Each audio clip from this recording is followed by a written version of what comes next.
Welcome everyone to our Packers News live chat alongside Jim Owczarski. I am Olivia Reiner. The Packers return to practice for the first time this week to prepare for their game against the Atlanta Falcons already on Monday night. We'll bring you the latest on wide receiver Davante Adams' return to practice. We'll also hit on wide receiver Lazard's absence from practice in just a moment. However, as always, Periscope, Facebook, YouTube friends, I know you're out there. Now is not the time to stay quiet. We want to hear what you have to say. You can control our conversation if you're over on our social media channels. Leave us a question in the chat and we will address some of those toward the end of our conversation today. Jim, let's start with this live stream off with some good news. Wide receiver Davante Adams returned to practice today for the very first time in about a week since he sustained a hamstring injury just about a week ago. He was out of this past weekend's game against the Detroit Lions with this hamstring injury. The bad news, however, is that wide receiver Lazard was not a participant in practice today. He has a core injury. We don't know exactly the extent of that injury, Jim. However, how concerned are the Packers about Lazard's absence?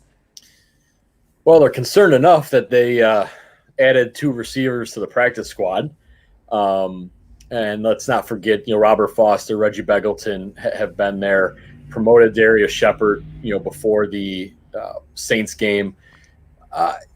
Core injuries are a problem because they're not quite the same as as Davante Adams' hamstring, to be quite honest. I mean, the core is anywhere from the groin area all the way up to an oblique or abdominals, and those are big muscles, important ones. So Geronimo Allison had his season ended with one a couple years ago.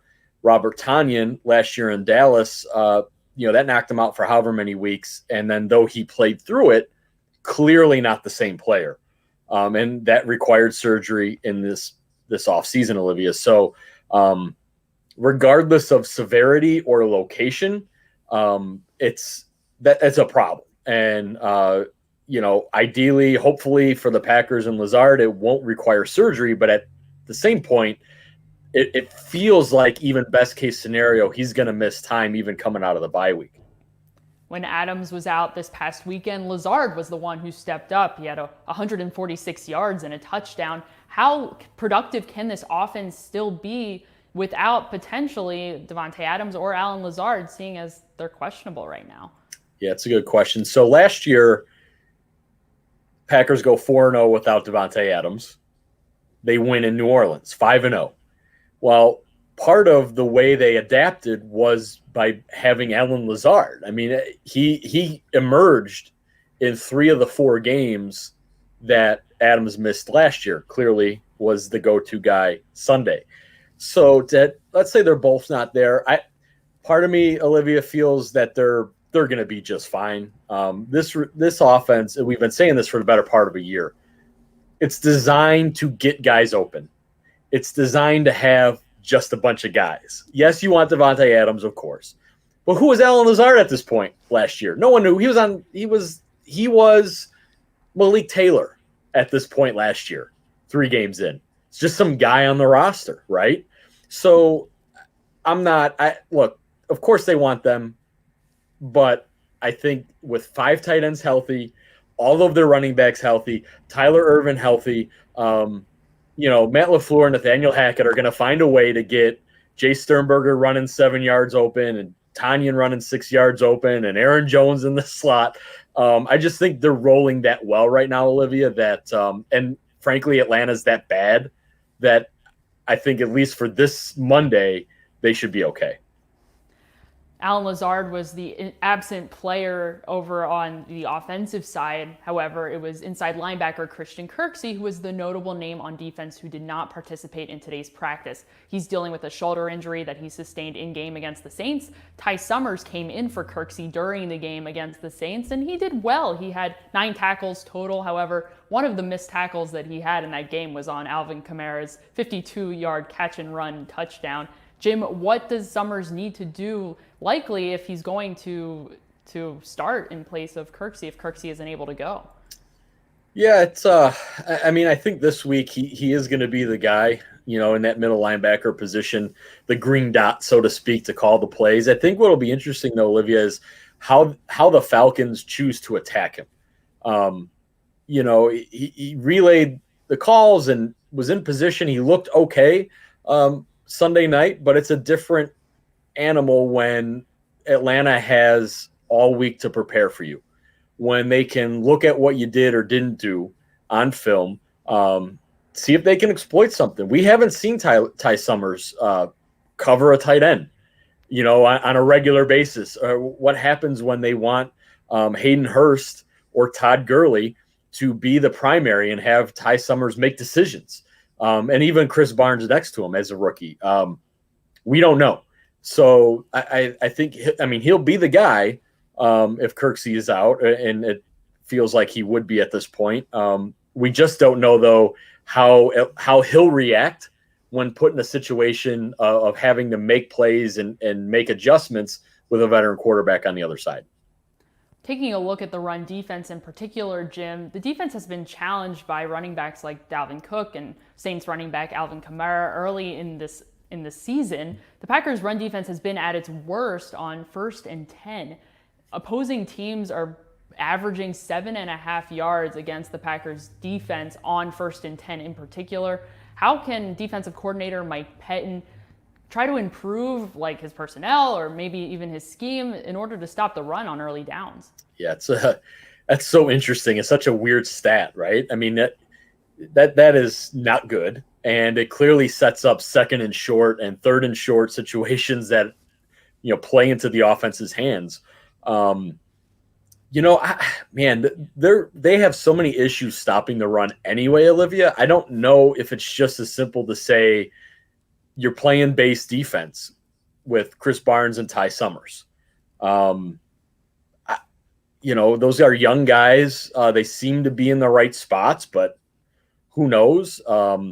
Do they know how to play off of Preston Smith and Zadarius Smith if those guys are kind of moving around and trying to shoot gaps? My first gut is to say to play your traditional base and have those inside linebackers. But that hasn't worked either. So I don't know. Maybe they don't know. And maybe that's why they're giving up 7 yards plus on 1st down rushes. And you would think that Atlanta would try to at least take advantage of that, or at least run them out, run them into some different coverages. Like if they're going to have Will Redmond and Raven Green in there because they think, the receivers for Atlanta are that much better. You would think that the Falcons will just attack that on 1st down and, make Mike Pettin go heavier, if you will, on 1st down. If it's any consolation whatsoever, Packers fans, the Packers offense is averaging a similar amount on 1st and 10 as well. So there you go. You can sleep a little bit easier tonight knowing that the Packers offense is at least having some success on rushing downs early on in the game. Let's take a look at some of our Facebook, Periscope, and YouTube questions. As always, it's not too late to ask your question. Let's put you all in the driver's seat, Jim. Why not?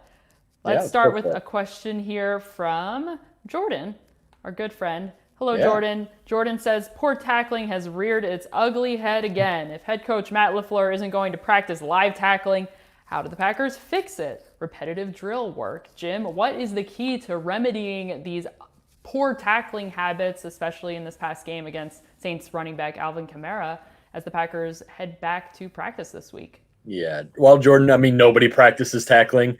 So in fairness to Matt LaFleur, nobody practices tackling anymore. They just don't do it. Live tackling. They go tackle the donuts and the dummies. And I think for a while, didn't the Steelers have a robot? They were running around and trying to catch. But that's not the same as a running back. Also, in fairness to the Packers, Alvin Kamara, I think, makes everybody look silly in that division. The Packers got a taste of it. In terms of what they can do, they're just going to do what they do, which is tackle the donut, tackle the dummy and practice wrapping up, and that's it. Really, truly, I think if you're let's look at the missed tackle, like Will Redmond, for instance. He got his hands on Alvin Kamara's legs and feet, and it just didn't. What are you going to do there? Now, I think Jair Alexander who tried to throw a shoulder into Alvin Kamara and bounced off. Like, that's not proper form, you know?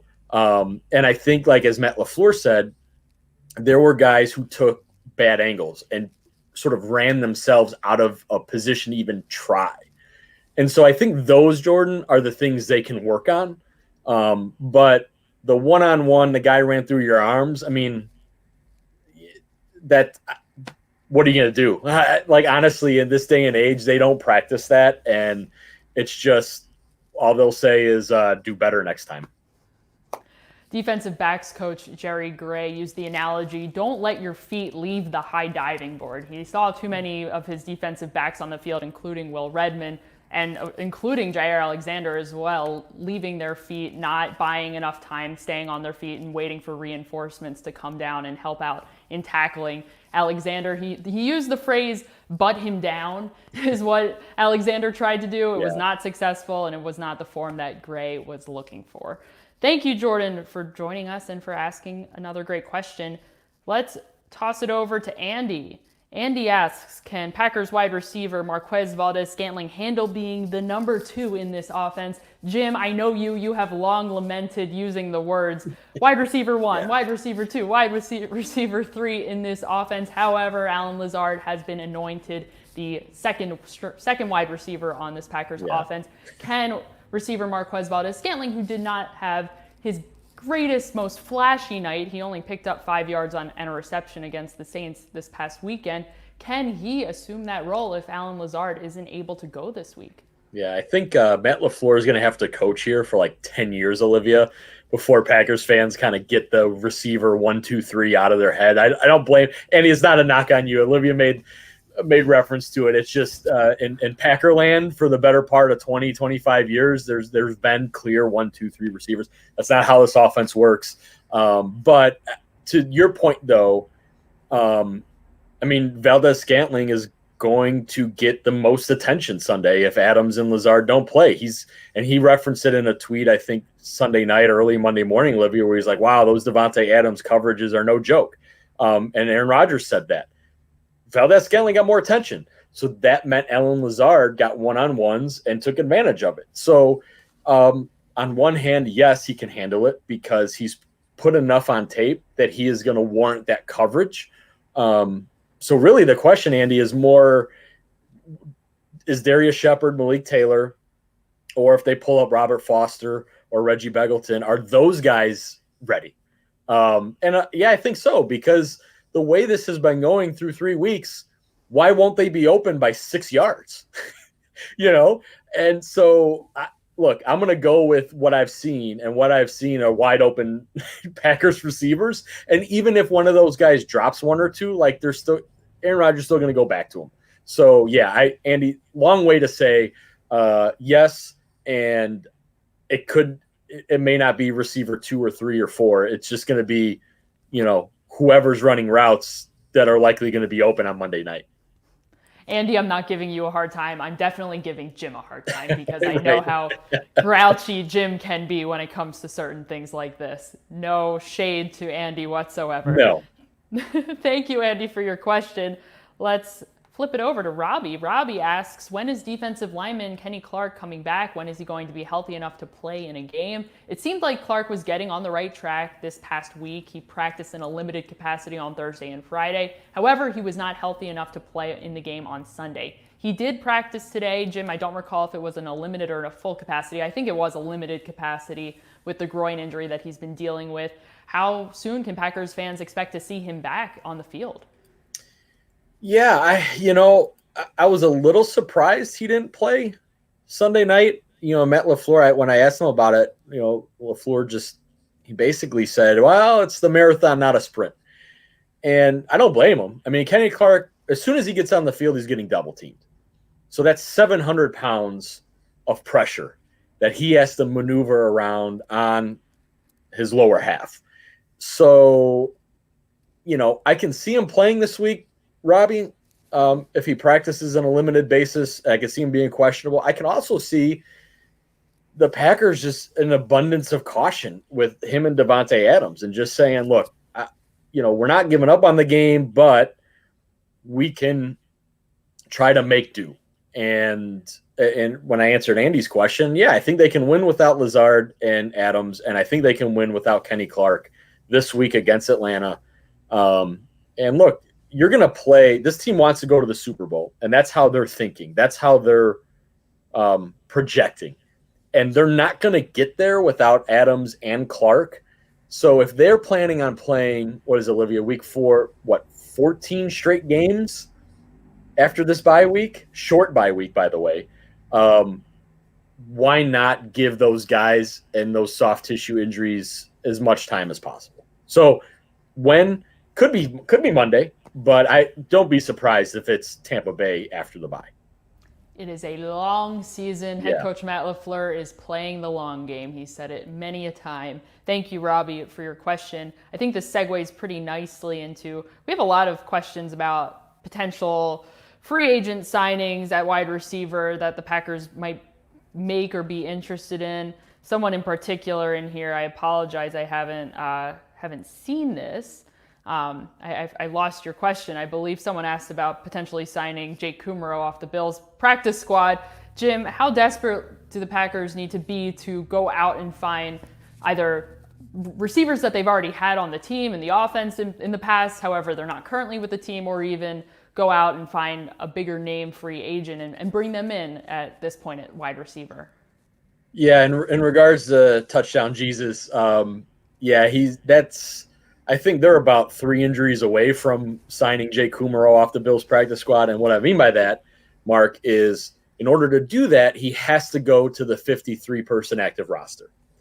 So that would mean Malik Taylor, Darius Shepard, Tyler Irvin, Devontae Adams, Alan Lazard. One of them would have to be put on IR or released. Because I don't think they're going to go with 6. They've got 5 tight ends and the 3 running backs. So one of those guys would have to go on IR. But beyond that, that would mean they'd have to not believe in Reggie Begelton or Robert Foster, who have been on the practice squad since the start of the season, because those would be the next men up. So, yeah, in terms of Kummerow specifically, or another receiver on a practice squad, like that's kind of the domino effect, Mark, that I just don't think, that's so many that it would have to fall for specifically that to happen. Now they have signed a couple more guys to the practice squad in the last couple days. Forgive me for not knowing their names right now, because they're just kind of guys. But again, I think that would require several injuries of significant length for even those guys to be considered to play. So, Mark, I think they're a long ways off. And earlier, if you missed that, I was addressing Marquez Valdes-Scantling being the number 2. I think they're more than happy with who they have, and they think those guys are going to be good enough and in this offense be open enough to participate if needed. Speaking of injured wide receivers, we have an update to Alan Lazard's status. Lazard according to ESPN, has had core muscle surgery and he is out indefinitely. Jim, how long is that timeline, generally speaking, when it comes to recovery from core muscle surgery? Wow. Yeah. I mean, if he had surgery, there's a couple ways we can interpret this. One, it was so bad that he needed surgery and he could be done for the year. Or they said, well, if you have surgery now, go on IR. And now remember, anyone can come back from IR at any point beyond 3 weeks. So this could be a 6 to 8 week injury. We referenced Robert Tonyan, Olivia, at the start of this. And, he was out. I forget how many weeks that was before he finally worked back in. I mean, it was a while. So this could be an 8-week injury with surgery, and he could be ready to go at the end of the year. So, unfortunate news for Alan Lazard. Obviously had been playing at a high level. But it's at this point, they're going to have to move on with Darius Shepard and, a couple of these other guys for sure. Thanks everyone for your wonderful questions. We appreciate your time tonight. Make sure you're checking out PackersNews.com for all of your latest Packers news, some updates with the injuries that have been going on. We'll have lots of info for you over there as we get it. Also, make sure you're checking us out on social media as well. We have our updates over there from practice as well, so you can check those out over the next few days. For Jim, I'm Olivia. We'll see you next time.